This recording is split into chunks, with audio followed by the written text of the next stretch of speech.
आना हुआ है, क्या पर्पज़ है, किस संबंध में आए हैं, क्या उद्देश्य है आपका आने का? श्रावस्ती आना नहीं हुआ, श्रावस्ती में ही मैं रहता हूँ। तो थोड़ा हम लोग का जो लोकसभा क्षेत्र है वो बड़ा है, बलरामपुर और श्रावस्ती।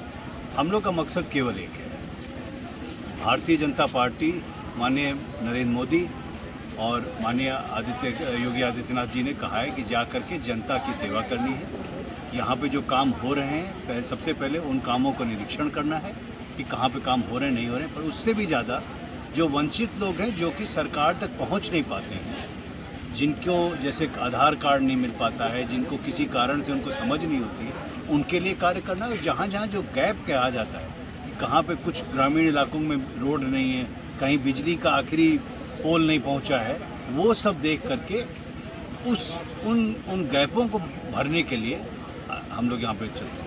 आज सीधे जनता के दरबार में आप पहुँचे और जनता से रूबरू हुए हैं, उनकी समस्याएं सुनी, किस तरह से इनका निस्तारण होगा? निस्तारण केवल मेहनत से होगा और मानसिकता बदलने से होगा। सबसे पहले जो बदलाव आया है वो ये है कि आज जनता समझती है कि क्या कार्य करना है, क्या उनके हक हैं। क्योंकि अभी तक होता था कि पता ही नहीं चलता था, तुक्के से अगर किसी का नाम दर्ज हो गया कहीं पे तो मिल जाता था। पर अब ये फ़र्क हुआ है कि एक तो बिचौलिया हट रहे हैं और दूसरा जो एक प्रोसेस लग गई है कि इस तरह से काम होगा लोगों का, वो हो रहा है। तो पहले तो अवगत हो गए हैं लोग कि उनके क्या हक हैं। दूसरा, लगातार जो मॉनिटरिंग हो रही है, माननीय योगी आदित्यनाथ जी ने मंत्रियों को लगातार भेजा है, उप मुख्यमंत्री भ्रमण पे निकले हैं। मेरे जैसे लोगों को कहा जाता है कि 28 ज़िले हैं पूर्वांचल विकास बोर्ड में, हर ज़िले जाए। खैर श्रावस्ती बलरामपुर तो क्षेत्र मेरा कर्मभूमि है, पर इसके अलावा भी मुझे और ज़िलों में जाने की टारगेट दी जाती है कि आपको यहाँ पे जा कर के देखना है कि पूर्वांचल विकास निधि से जो रोडें बन रही हैं, 1 साल चलती हैं कि नहीं चलती हैं, रोडों की क्वालिटी क्या है, समय से चीज़ें ख़त्म हो रही हैं कि काम ख़त्म हो रहा है कि नहीं। पीएचसी, अगर कल मैं बलरामपुर गया था, एक पीएचसी पता चला वहाँ पे 5 साल से नहीं बना था। तो उसका कैसे निवारण किया जाए, कैसे उसको ख़त्म बनवा करके जनता की सेवा में लगाया जाए, ये सरकार है। अखिलेश यादव ने ऑफ़र दिया है केशव प्रसाद मौर्य को कि 100 विधायक लाइए और सीएम बन जाइए। किस नज़रिए से इसको आप देख रहे हैं?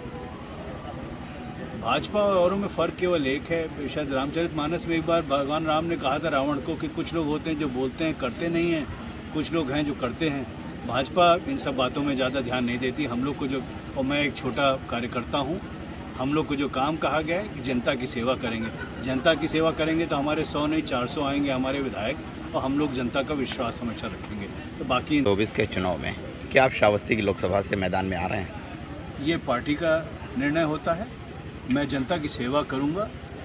2019 से पहले से कर रहा हूं, 2022 में भी कर रहा हूं, 2023 में भी करूंगा और 24 के बाद भी करूंगा। पार्टी जो निर्णय लेती है वो पार्टी का निर्णय है। मेरे को जो जिम्मेदारी सौंपी गई, पूर्वांचल का काम करिए, श्रावस्ती को अपना धाम बनाइए, धाम बना करके काम करिए, वो मैं करूँगा। शुक्रिया।